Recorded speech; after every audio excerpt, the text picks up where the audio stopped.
Welcome to the National University online class. During this pandemic, I feel proud to be the part of this National University online video class lecture. As a resource person, please maintain the health rules. বিষয় ইসলামের ইতিহাস ও সংস্কৃতি। Programme B honours চতুর্থ বর্ষ, course code 24-16-03। কোর্সের নাম ইসলামের দর্শন ও ধর্মীয় সম্প্রদায়ের বিকাশ। লেকচার নং 07। লেকচারের শিরোনাম জাবেরিয়া ও কাদেরিয়া সম্প্রদায়। মোহাম্মদ মাহমুদুল হাসান, সহকারী অধ্যাপক, ইসলামের ইতিহাস ও সংস্কৃতি, সরকারি বিএমসি মহিলা কলেজ, নওগাঁ। স্বাগতম। প্রিয় শিক্ষার্থী, আজকে আমরা জাবেরিয়া ও কাদেরিয়া সম্প্রদায়ের পরিচয়, তাদের মতবাদসমূহ, তাদের ক্রমবিকাশ এবং আহলে সুন্নাত ওয়াল জামাতের মতবাদ, তাদের দৃষ্টিভঙ্গি ইত্যাদি বিষয় আমরা জানার চেষ্টা করব। শুরুতেই বলে রাখি, এই জাবেরিয়া ও কাদেরিয়া সম্প্রদায় একটি ইসলামের একটি ফিতনা। ফিতনা অর্থ হলো বিপর্যয়, এটা একটা সংকট, দুর্যোগ। ইসলামে তারা বাড়তি বিশ্বাস, বাড়তি আকীদার সংযোজন করেছে, ইসলামকে ক্ষতিগ্রস্ত করেছে, ইসলামের মূল ধারাকে তারা বিচ্যুত করার চেষ্টা করেছে। একটি গোষ্ঠী মূল ধারা থেকে, মূল স্রোত থেকে, ইসলামের মূল আকীদা থেকে তারা বিচ্ছিন্ন হয়ে আলাদা একটা সম্প্রদায় পরিণত হয়েছে। এই জন্য বলা যায় তারা ইসলামের অনেক ক্ষতি করেছে। হাদিস শরীফে রয়েছে, মুসলিম উম্মার ফিরকা সময়ের সংখ্যা হবে 73। দ্বিতীয় হিজরি শতক থেকেই অনেক আলিম মুসলিম উম্মার 73 ফিরকার নাম নির্ধারণ করতে চেষ্টা করেছেন। দ্বিতীয় হিজরি শতকে প্রসিদ্ধ তাবি আলিম ইমাম আবদুল্লাহ ইবনু মুবারক রহমতুল্লাহ বলেন, মুসলিম উম্মার ফিরকাগুলির মূল 4টি ফিরকা: শিয়া, খারিজি, কাদেরিয়া ও মুরজিয়া।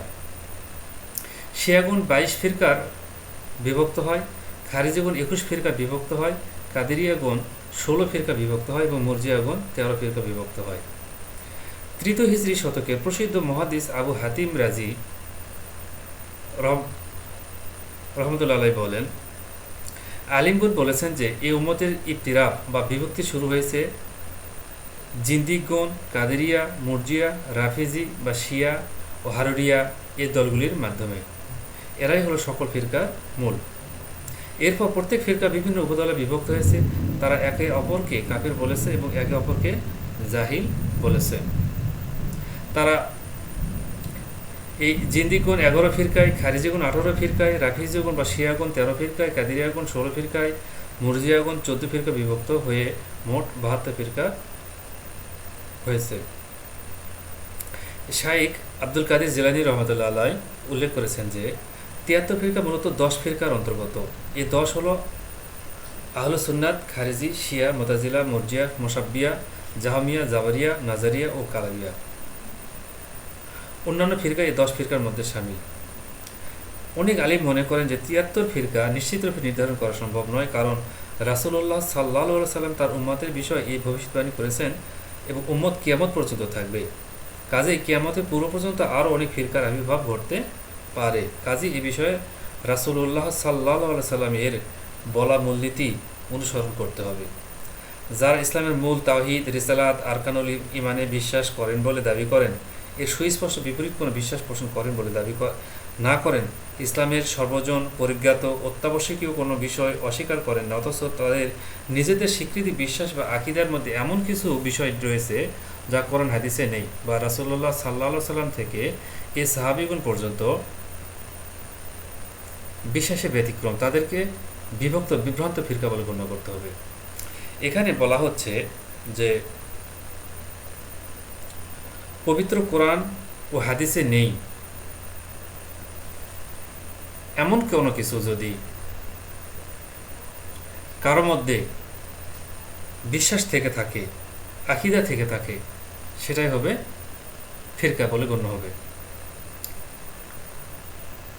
আর যারা তাদের বিশ্বাস আকিদায় রাসূলুল্লাহ সাল্লাল্লাহু আলাইহি সাল্লাম ও সাহাবীগণের হুবহু অনুসরণ করবেন, তারা যা বলেছেন তা বলেন, এবং তারা যা বলেননি তা আকিদার মধ্যে সংযোগ করেন না, তাদের মুখের দাবি তাদের বাস্তব কর্ম স্বীকৃতি আকিদা বিশ্বাসতা প্রমাণিত হয়, তাদেরকে আহলে সুন্নাত ওয়াল জামাত বলে গণ্য করতে হবে।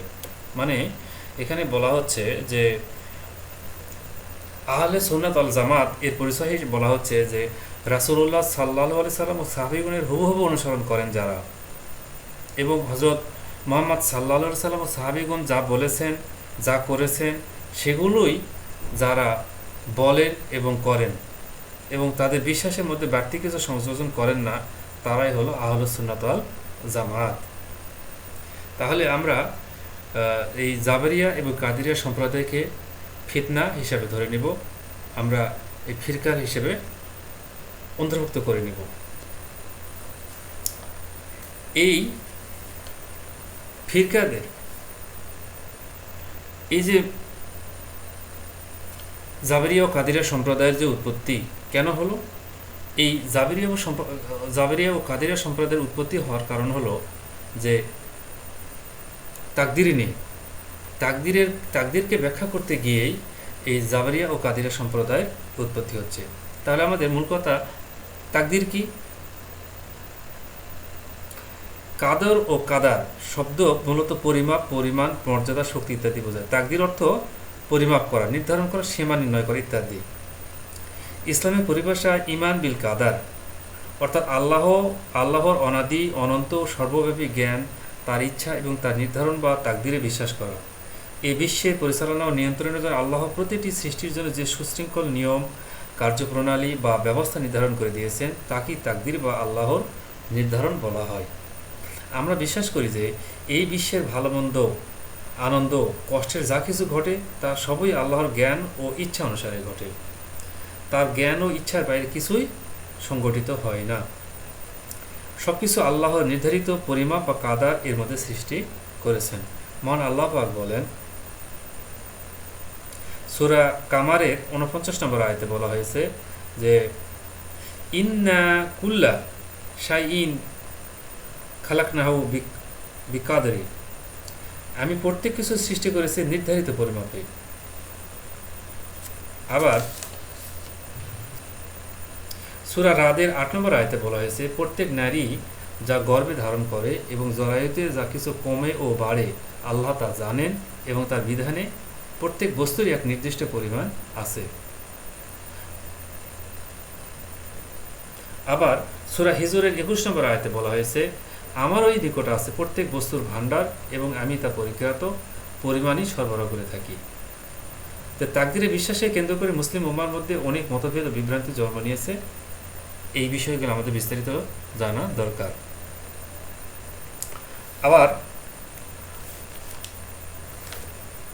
আবার যদি আমরা বলি এইভাবে যে মহানবী সাল্লাল্লাহু আলাইহি সাল্লামের ওফাতের পর পুরনো গোত্রীয় হিংসা বিদ্বেষ নতুন করে জেগে ওঠে এবং নেতৃত্বের প্রশ্নে মুসলমানরা নিজেদের মধ্যে বিভক্ত হয়ে যায়। বিভিন্ন কারণে ইসলামের আঙ্গিনায় অসংখ্য দলের উদ্ভব ঘটে। প্রথম 4 জন খলিফার পর উমাইয়ারা ক্ষমতা আরোহণ করে। তারা ছিল আরব দেশের ভূসম্পত্তির অধিকারী পুরনো অভিজাত শ্রেণীর লোক। তাদের অধিকাংশই ছিল ধর্মীয় আচার অনুষ্ঠানের ব্যাপারে উদাসীন। উমাইয়াদের বিরুদ্ধে যে দুটি দল তৎপর ছিল তারা হলো খারজি ও শিয়া সম্প্রদায়। এই দুটি দল উমাইয়াদের প্রতি এতই বৈরভাবাপন্ন ছিল যে তারা উমাইয়াদের উগ্র ধর্মবিরোধিতার দায়ে অভিযুক্ত করে এবং পৌত্তলিক বলে নিন্দা করে। শেষ পর্যন্ত তাদের মধ্যে গৃহযুদ্ধ বেঁধে যায়। এইভাবে দেখা যাচ্ছে যে তাকদিরের বিশ্বাসকে কেন্দ্র করে মুসলিম উম্মার মধ্যে অনেক মতভেদ ও বিভ্রান্তি দেখা যাচ্ছে। আবার আরেক সম্প্রদায় খারিজি ও শিয়াদের বিরোধিতা করতে গিয়ে মুরজিয়া নামে আরেকটি সম্প্রদায়ের উৎপত্তি হচ্ছে। সবশেষে কবিরা গুনাহ আর সগীরা গুনাহ এই দুয়ের পার্থক্য দেখাতে গিয়ে মুরজিয়ারা ইসলামের এক গুরুত্বপূর্ণ অবদান রেখে যায়। যেসব কবিরা গুনাহ বহু ঈশ্বরবাদ এর সঙ্গে যুক্ত নয় সেগুলোকে মানুষকে বেহেশতের আনন্দ থেকে বঞ্চিত করবে না। যেসব সগীরা গুনাহ থেকে অনুশোচনার মাধ্যমে যুক্ত হয় সেগুলোর কারণে কাউকে দোজখের আগুনে জ্বলতে হবে না। এ থেকে বোঝা যায় যে এই সম্প্রদায়ের সাধারণ প্রবণতা ছিল সহনশীলতার পক্ষে। এই জাবারিয়রা ছিলেন এই জাবারিয়া সম্প্রদায় ছিলেন সহনশীলতার পক্ষে, উগ্র গোড়ামি থেকে মুক্তির দিকে। ভয়ের পরিবর্তে তারা আল্লাহর প্রেমের উপর বেশি জোর দিতেন। বস্তুত স্রষ্টার প্রতি ভীতি নয়, বরং প্রেমের উপর যথার্থ ধর্ম প্রতিষ্ঠিত। ভয় ভীতি মানুষকে যেখানে স্রষ্টা থেকে সরিয়ে দেয়, প্রেম সেখানে মানুষকে টেনে নেয় স্রষ্টার কাছে। ইসলামের যৌক্তিক ও প্রগতিশীল ধারণার মধ্যে এটি ছিল প্রথম পদক্ষেপ।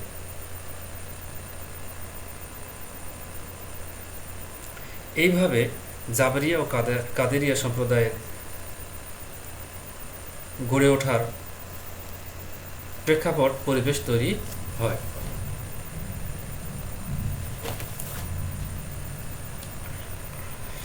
এখন আমরা জাবরিয়া সম্প্রদায়ের পরিচয় জানার চেষ্টা করব। জাবরিয়া সম্প্রদায়ের শাব্দিক অর্থ, পারিভাষিক অর্থ বোঝার চেষ্টা করব। আরবি জাবরিয়া শব্দটি আরবি জাবর থেকে এসেছে। এর আবিধানিক অর্থ হলো বাধ্যবাধকতা, অদৃষ্টে বিশ্বাস। এই সম্প্রদায়ের মতে মানুষের ভালো মন্দ, ন্যায় অন্যায় ইত্যাদি আল্লাহর বাধ্যবাধকতার অধীন, তাই তাদেরকে জাবরিয়া সম্প্রদায় বলা হয়।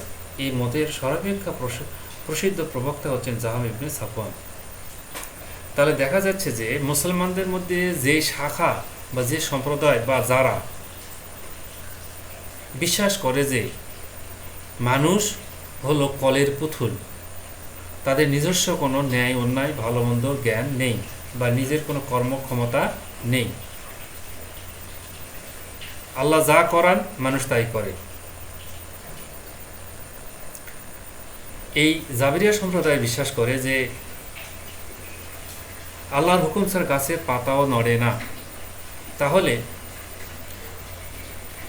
তাদের মতে মানুষ যে কর্ম করে সেই কৃতকর্মের কোনো শাস্তিও দেওয়া যায় না, পুরস্কারও দেওয়া যায় না। কোনো চোর যদি চুরি করে, তাহলে এই চুরি করাটা তার কপালে লেখা ছিল, এটা যেহেতু পূর্ব নির্ধারিত, তাহলে চুরি করা তার জন্য বাধ্যতামূলক হয়ে যায়। আর যেটা পূর্ব নির্ধারিত, যে কর্মটা করতে যে বান্দা বাধ্য, সেখানে তার জন্য কেন তাকে শাস্তি দেওয়া হবে?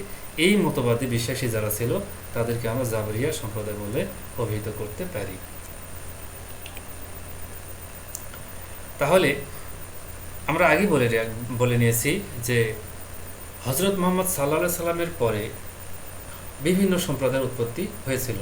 আবার যারা অমুসলিম থেকে যারা মুসলিম হয়েছে, অমুসলিম থাকাকালীন যারা অদৃষ্টবাদী ছিলেন, তারাও তাদের সেই পূর্বের ইসলাম পূর্ব যুগের ধ্যান ধারণা, চিন্তা চেতনা, মন মানসিকতা মুসলিম যুগে মুসলিমে রূপান্তরিত হওয়ার পরেও ওগুলো পোষণ করতেন। তা বলা হচ্ছে যে প্রাক ইসলামী যুগে আরবদের অনেকেই অদৃষ্টবাদে বিশ্বাসী ছিল। ইসলামী যুগে তাদের অনেকেই আল্লাহর ইচ্ছা অনিচ্ছা সংক্রান্ত আয়াতগুলো দলিল হিসেবে গ্রহণ করে এবং অদৃষ্টবাদে বিশ্বাসী হয়ে পড়ে। যেহেতু ইসলাম গ্রহণের পূর্ব থেকেই তাদের অদৃষ্টবাদে বিশ্বাস ছিল, আর ইসলাম গ্রহণ করার পরে যখন তাদের অনুরূপ বা সাদৃশ্যপূর্ণ আয়াতগুলো পেয়েছে, তখন তারা তাদের নিজেদের মতো করে এই কোরআনের আয়াতগুলির অর্থ বুঝেছে। নিজেদের মতো করে কোরআনের আয়াতগুলির অর্থ লোকসমাজে প্রচার করেছে এবং সাধারণ শ্রেণীর মুসলিমদেরকে বিভ্রান্ত করেছে। আর ওই সময় আমরা অবশ্যই জানি যে ওই সময় গোত্রপ্রীতি ছিল প্রবল। আরবদের মধ্যে গোত্রপ্রীতি ছিল প্রবল।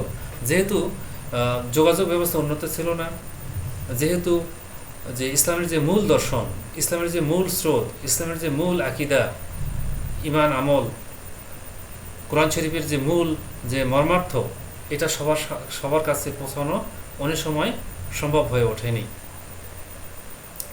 এই জন্য গোত্রপতি যদি বিভ্রান্ত হতেন, গোত্রপতি যদি অদৃষ্টবাদে বিশ্বাসী হতেন, তাহলে তার গোত্রের যে আরও অন্যান্য অনুসারী ছিল, তারাও কি হতো, এই গোত্রকে অনুসরণ করতে গিয়ে ইসলাম থেকে বিচ্যুত হয়ে অদৃষ্টবাদে বিশ্বাসী হয়ে পড়ত।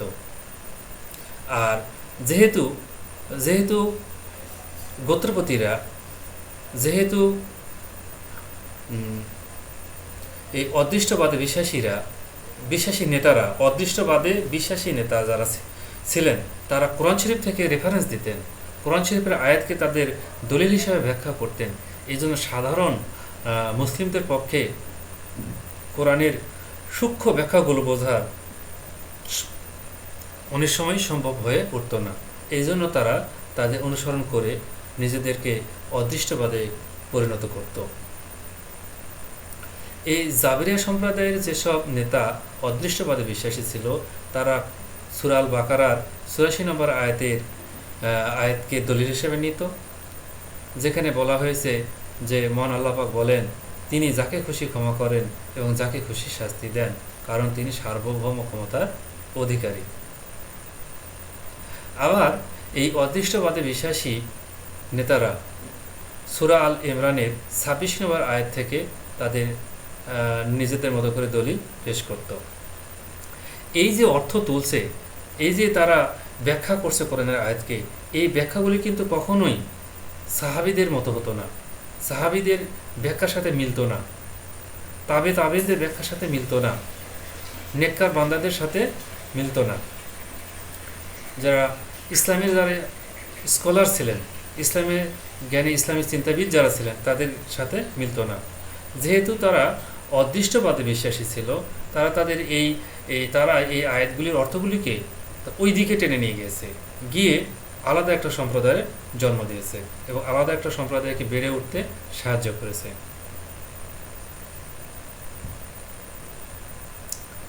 এই জাহম ইবনে সাফওয়ান আবু মুহরিজ ছিলেন জাবেরিয়া সম্প্রদায়ের প্রধান প্রবক্তা।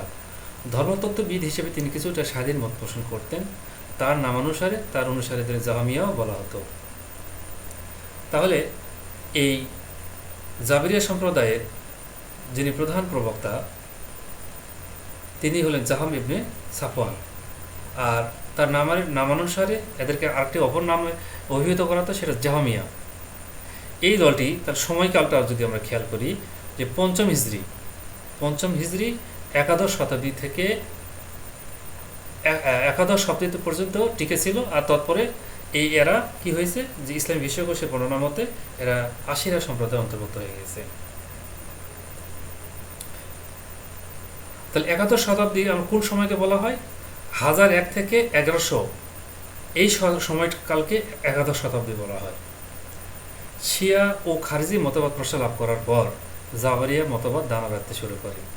আমরা আগেই বলেছি যে প্রথমে শিয়া ও খারিজি মতবাদ প্রসার যখন সমাজে ব্যাপকতা লাভ করে, তখন এই জাবেরিয়া মতবাদ দানা বাঁধতে শুরু করে ধীরে ধীরে।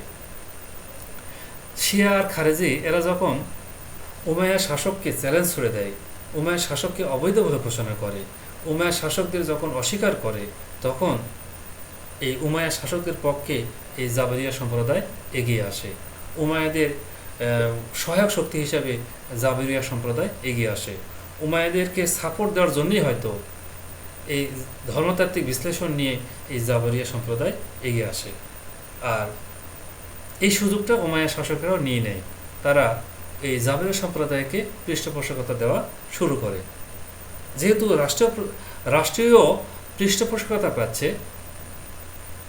এই কারণে এই জাবেরিয়া সম্প্রদায়ের মতবাদও জনসমাজে দ্রুত জনপ্রিয় হয়ে উঠতে থাকে। এই সময়ে এই জাবেরিয়াগণ অদৃষ্টবাদের ব্যাপারে একই মতাবলম্বী থাকলেও এদের মধ্যে অনেক উপদলও দেখা যায়। যেমন জাহমিয়া, নাজারিয়া, জাবেরিয়া, এই তিনটি প্রধান দলে বিভক্ত হতে দেখা যায় এই জাবেরিয়া সম্প্রদায়কে। তাহলে আমরা এই জাবেরিয়া সম্প্রদায়ের প্রকারভেদ জানলাম।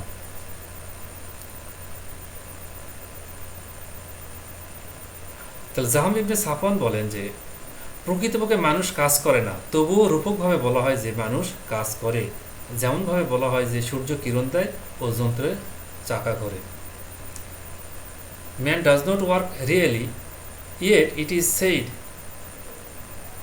allegorically that man works as it is said that the sun shines and the machine moves. জাহম ইবনে সাফওয়ান বলেন যে মানুষ কাজ করে না। আমরা বাহ্যিকভাবে দেখতে পাই যে মানুষ কাজ করছে, কিন্তু এই মানুষের যে কর্ম, সেই কর্মটা কি করছে? পরোক্ষভাবে আল্লাহ পাকই করছেন। যেমন আমরা দেখি সূর্য কিরণ দেয়, যন্ত্রে চাকা ঘোরে। আসলে সূর্য কিরণ দেয়, এটা শুধু আল্লাহর হুকুমেই দেয়। এটা আল্লাহ আমাদেরকে কিরণ দিচ্ছেন, আলো দিচ্ছেন। তাহলে মোটা দাগে এই জাবেরিয়াদের মৌলিক বিশ্বাস কি, তাদের মতবাদ কি, যদি আমরা ব্যাখ্যা করি তাহলে বলা যায় যে তাদের মতে প্রত্যেক কাজ আল্লাহর কাছ থেকে আসে, কাজেই মানুষ তার কৃতকর্মের জন্য দায়ী নয়। তাহলে তাদের মতে হচ্ছে কি, যে মানুষ যদি চুরি করে সেই চুরিকৃত কর্মের জন্য মানুষ দায়ী নয়। মানুষের কোনো কাজ করবার শক্তি কিংবা ইচ্ছা বা স্বাধীনতা নেই। তাহলে মানুষ যদি চুরি করে, যেহেতু স্বীকার করে নেওয়া হচ্ছে, তাদের মৌলিক বিশ্বাস হচ্ছে যে মানুষের কাজ করার কোনো শক্তি নেই, মানুষের কোনো ইচ্ছা নেই, মানুষের কাজ করার বা কর্ম করার কোনো স্বাধীনতাও নেই। তাহলে যে চুরি যে করছে, তাহলে পরোক্ষভাবে এটা স্রষ্টাই করাই নিচ্ছে। তাহলে যেহেতু যে কাজটি পূর্ব নির্ধারিত, যেহেতু যে কাজটি বান্দা করতে বাধ্য, যেহেতু কোনো কাজ করার জন্য বান্দার নিজস্ব কোনো শক্তি নেই, ক্ষমতা নেই, তাহলে তাকে শাস্তিও দেওয়া যাবে না, তাকে কলের পুতুল হিসেবে গণ্য করতে হবে। মানুষ সম্পূর্ণরূপে মহান আল্লাহর সার্বভৌম শক্তির অধীন। মানুষের পুরস্কার ও শাস্তি আল্লাহর সার্বভৌম শক্তির অধীনে। তাহলে এখানে বলা হচ্ছে যে মানুষের কর্মের স্বাধীনতা নেই, মানুষের কাজ করার স্বাধীনতা নেই, আল্লাহ হলো সর্বশক্তিমান, সার্বভৌম, আর মানুষকে শাস্তি দেওয়ার ক্ষেত্রেও আল্লাহর সার্বভৌম শক্তি রয়েছে। 3 নম্বর মৌলিক বিশ্বাস যেটা বলা হয় যে আল্লাহ যাকে ইচ্ছা পুরস্কার দেন আর যাকে ইচ্ছা শাস্তি প্রদান করেন। এখানে আল্লাহর কোনো বাধ্যবাধকতা নেই যে কাকে তিনি মাফ করবেন আর কাকে তিনি শাস্তি দেবেন। এই মতবাদগুলো, এই বিশ্বাসগুলো, এই আকীদাগুলো এই জাবরি সম্প্রদায়ের লোকজনেরা বিশ্বাস ধারণ করত।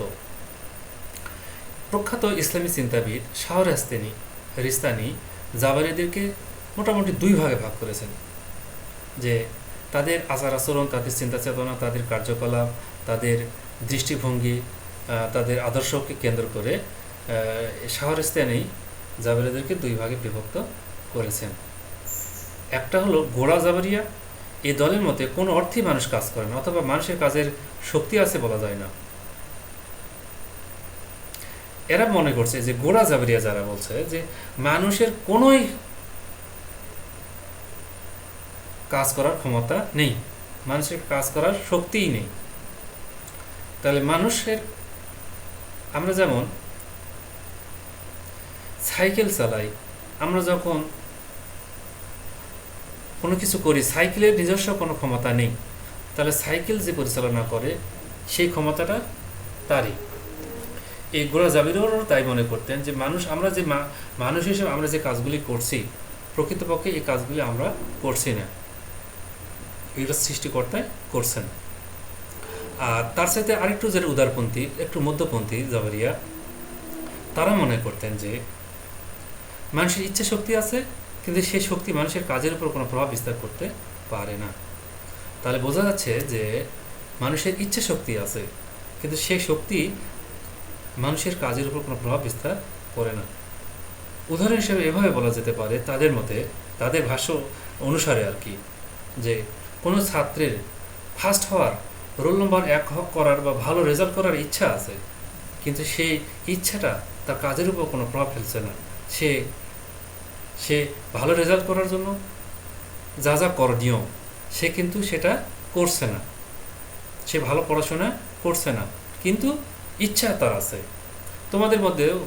তোমাদেরকেও যদি উদাহরণ হিসেবে দিই, তাহলে এটাও বলা যেতে পারে যে তোমাদের মধ্যে ভালো কিছু করার ইচ্ছা আছে, তোমাদের মধ্যে ভালো রেজাল্ট করার ইচ্ছা আছে, জ্ঞানী হওয়ার ইচ্ছা আছে, ভালো চাকরি পাওয়ার ইচ্ছা আছে, ভালোভাবে পড়াশোনা করার ইচ্ছা আছে, মা বাবার চোখ মুখে হাসি ফোটানোর ইচ্ছা আছে, মা বাবার খেদমত করার ইচ্ছা আছে, তোমাদের মধ্যে মনে করো যে দেশ ও জাতির খেদমত করার ইচ্ছা আছে, কিন্তু ইচ্ছা আছে, কিন্তু সেই ইচ্ছাটা শক্তিতে পরিণত হয়ে তোমাদের কাজের উপর প্রভাব বিস্তার করছে না। এই জাবেরিয়াগণও এই মতবাদটা বিশ্বাস করত।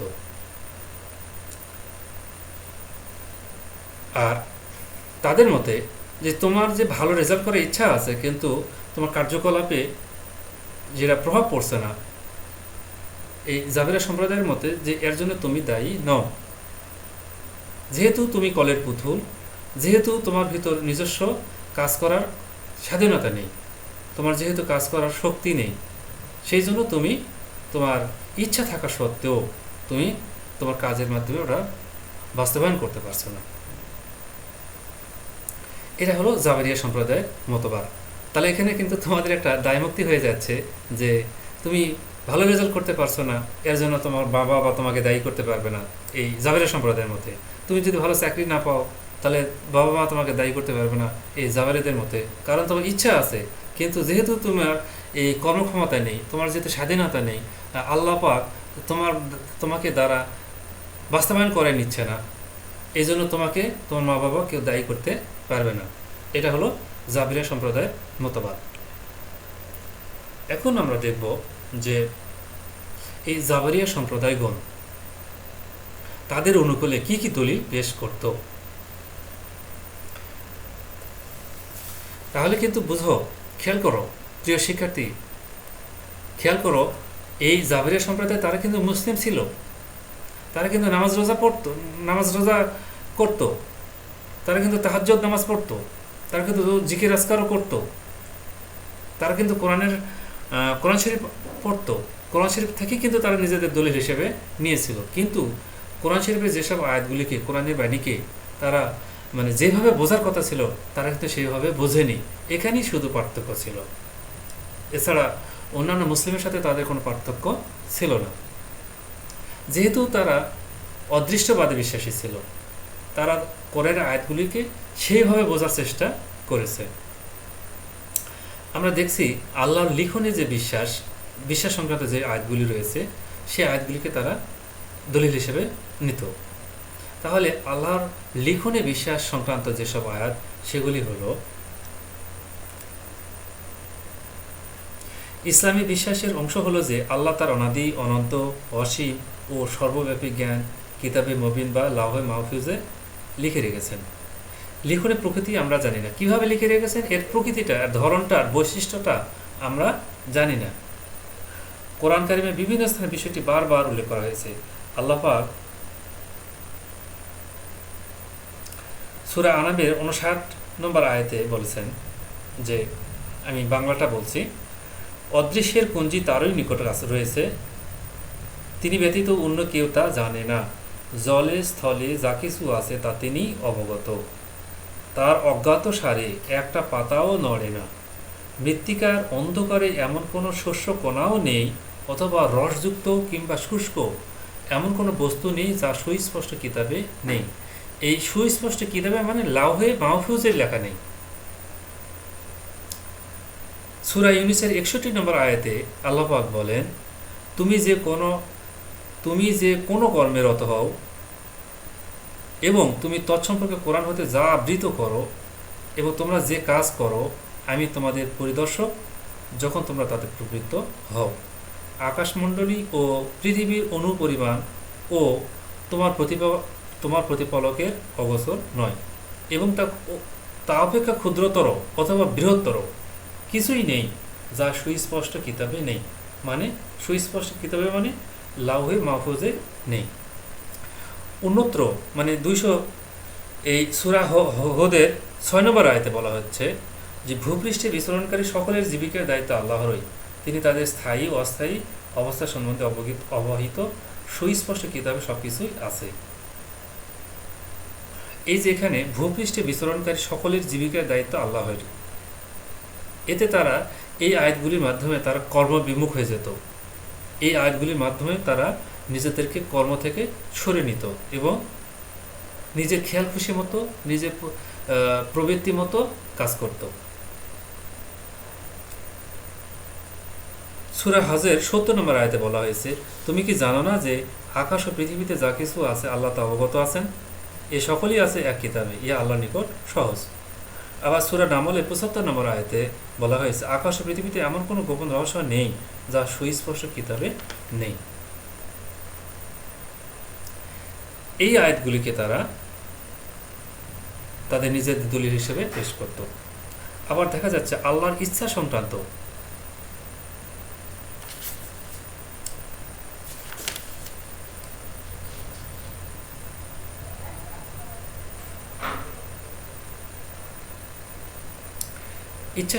যেসব কাজ, যে আয়াতগুলো ছিল সেগুলো ছিল এরকম যে,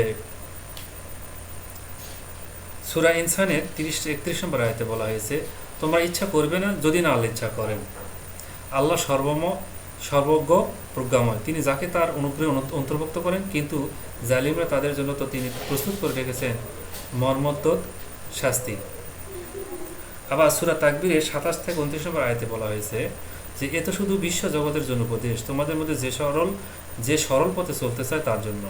তোমরা ইচ্ছা করবে না যদি জগৎ সময় প্রতিপালক আল্লাহর ইচ্ছা না করেন। তাহলে আমরা বুঝতে পারছি যে এই আয়াতগুলি তারা ভুল অর্থ তুলেছিল, ভুল অর্থ বুঝেছিল, এইসবের কারণে তারা বিভ্রান্ত হয়ে গেছে, গিয়ে তারা নিজেদের খেয়াল খুশি মতো জীবনযাপন করত। তারা একটা আলাদা ইসলামকে বেছে নিয়েছিল, তারা আলাদা একটা ইসলামকে গড়ে নিয়েছিল, যেটি ছিল না ইসলামের সরল সঠিক পথ, সিরাতুল মুস্তাকিম যেটি ছিল না। এবার আমরা কাদেরিয়া সম্প্রদায় নিয়ে আলোচনা করার চেষ্টা করব। এই কাদেরিয়া দের একটা পরিস্থিতি সম্পর্কে বেশ কয়েকটি মত পাওয়া যায়।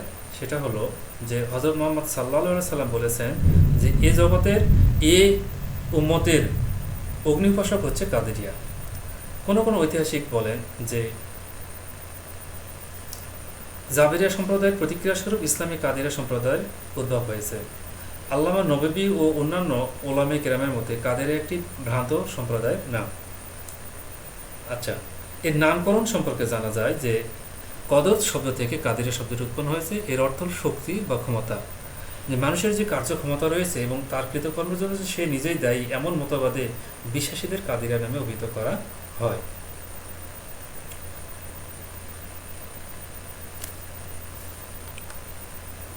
এই কাদেরিয়া সম্প্রদায়ের উৎপত্তি ও ক্রমবিকাশ। শিয়া ও খারিজি সম্প্রদায়ের উদ্ভবের প্রতিক্রিয়া স্বরূপ আমরা আগে বলেছি যে জাবেরিয়া সম্প্রদায়ের আবির্ভাব ঘটে। সরকারি পৃষ্ঠপোষকতা পেয়ে জাবেরিয়া মতবাদ যখন জনপ্রিয় হতে শুরু করে উমাইয়া আমলে, তখন তাদের প্রতিক্রিয়া স্বরূপ এই কাদেরিয়া সম্প্রদায়ের আবির্ভাব হয়। কারণ জাবেরিয়া সম্প্রদায়ের বিরোধী মতবাদই হলো কাদেরিয়া সম্প্রদায়ের মতবাদ। আর যেহেতু তাদের মতবাদ উমাইয়া শাসনের বিরুদ্ধে গিয়েছিল, এই জন্য উমাইয়া শাসকেরা প্রাণপণভাবে তাদের প্রচারের পথ রুদ্ধ করার চেষ্টা করেছিল। উমাইয়া খলিফা আব্দুল মালিকের প্ররোচনায় কাদেরিয়া মতবাদ প্রচারক মাবাদ আল জোহানিকে হত্যা করা হয়। এরপর এই খিলান দামিশকি নামে একজন বিখ্যাত কাদেরিয়া আলিম ছিলেন, তাকেও হত্যা করা হয়েছিল।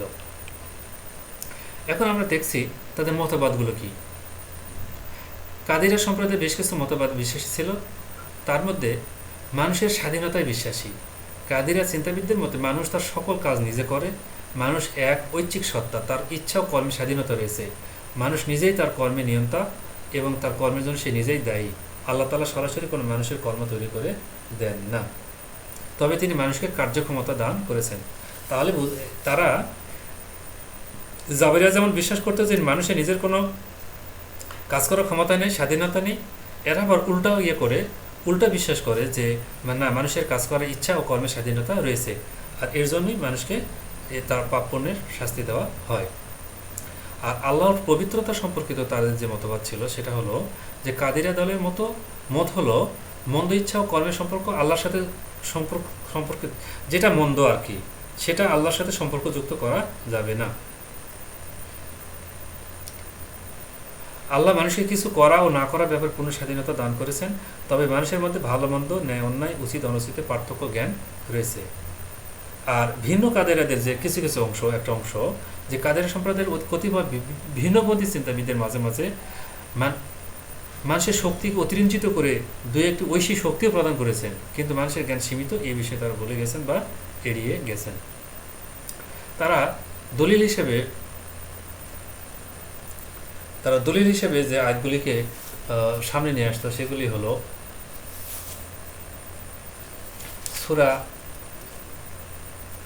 সূরা আরাফের 28 নম্বর আয়াত। সেখানে বলা আছে, হে রাসূল, আপনি বলেন আল্লাহ লজ্জা করা কাজের আদেশ করেন না। আবার সূরা নিসার 111 নম্বর আয়াতে বলা হয়েছে, যে পাপ কাজ করে সে নিজের জন্যই করে, আল্লাহ মহাজ্ঞানী প্রজ্ঞাময়। এই ছিল কাদেরিয়া এবং জাবেরিয়া সম্প্রদায়ের মোটামুটি মতবাদের পরিচয়।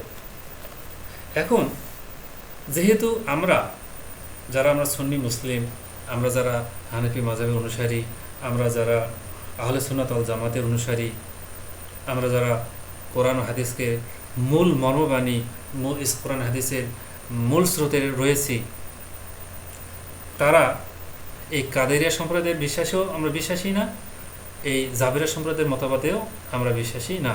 আমরা উভয়েরই একটা মধ্যপন্থা অবলম্বন করি, সেটা হলো আহলে সুন্নাত ওয়াল জামাত। এই আহলে সুন্নাত, আহল শব্দের অর্থ জনগণ, অনুসারী। যে আহলে সুন্নাত অর্থ সুন্নাতের জনগণ বা সুন্নাতের অনুসারী, এবং আহলুল বিদাত অর্থ বিদাতের জনগণ বা বিদাতের অনুসারী। তাহলে আমরা সুন্নাতের অনুসারী। আর সুন্নাত কি? সুন্নাত শব্দের অর্থ হলো মুখ, ছবি, প্রতিচ্ছবি, প্রকৃতি, জীবন পদ্ধতি, কর্মধারা ইত্যাদি। আর ইসলামী শরীয়তে সুন্নাত অর্থ রাসূলুল্লাহ করিম সাল্লাল্লাহু আলাইহি সাল্লাম এর কথা, কর্ম, অনুমোদন বা এক কথায় তার সামগ্রিক জীবনাদর্শ। যারা হজরত মুহাম্মদ সাল্লাল্লাহু আলাইহি সাল্লাম, তার সাহাবী, তার তাবিন, তাবিনদের